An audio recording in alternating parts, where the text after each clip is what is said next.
America से रिश्ते तो आपको रखने ही पड़ेंगे, और अमेरिका से रिश्ते आज के नहीं हैं।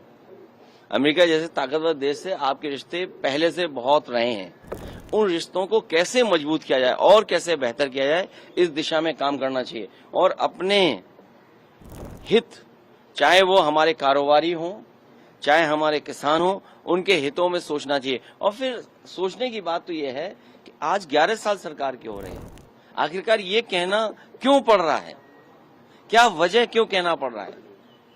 बहुत सारे ऐसे फैसले हुए होंगे कहीं ना कहीं कि आपने कुन कारोबारियों को लाभ पहुंचाने का काम किया होगा सरकार ने, कहीं वो बात तो नहीं है। क्योंकि फॉरेन पॉलिसी देश के लिए बननी चाहिए थी, फॉरेन पॉलिसी में कुछ लोगों के हित नहीं साधने थे, शायद कहीं यही बात तो नहीं है। क्योंकि अभी जानकारी बहुत नहीं है, लेकिन मुझे उम्मीद है कि भारत दुनिया में सबसे मजबूत दिखाई देगा देश।